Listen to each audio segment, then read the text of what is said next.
In the day's other news, the White House confirmed that the Arctic storm has set back COVID vaccine shipments. Extreme conditions delayed delivery of 6 million doses and closed vaccination sites in some places.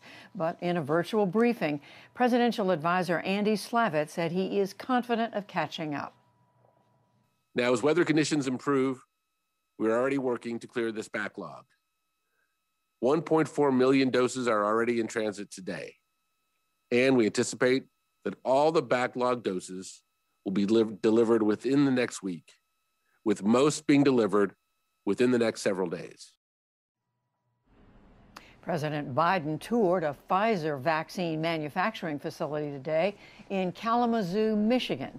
Earlier, he pledged a total of $4 billion to help buy vaccines for poor countries. The United States is once again part of the Paris Climate Accord. That became official today, following an executive order by President Biden. His administration has promised to set a new target for cutting greenhouse gas emissions. President Trump took the U.S. out of the Paris Accord last fall. In another break with Trump policy, the U.S. has begun allowing in the first of thousands of asylum seekers from Mexico.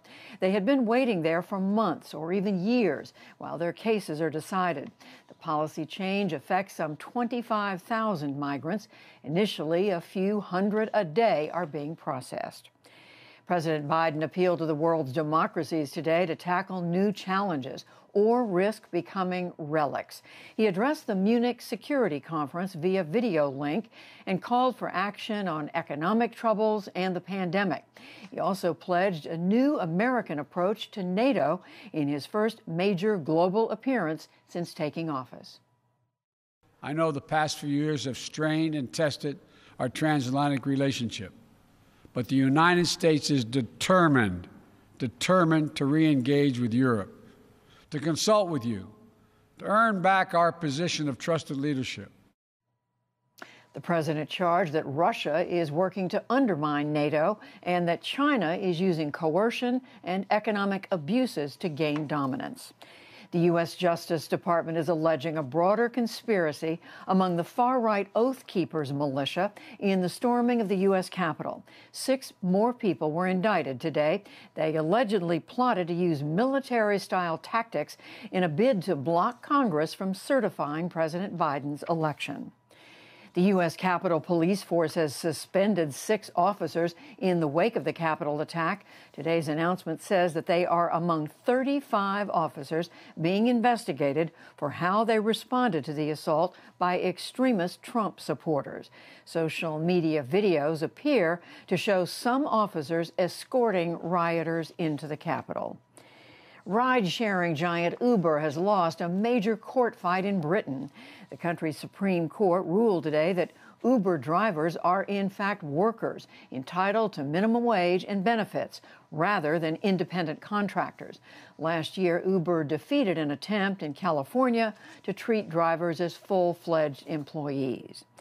And on Wall Street today, stocks barely budged. The Dow Jones Industrial Average gained just 1 point to close at 31,494.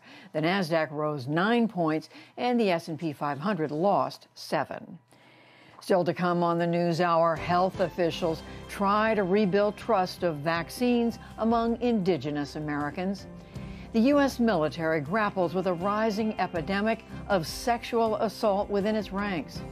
David Brooks and Jonathan Capehart on Republican divides and President Biden's first month in office, plus much more.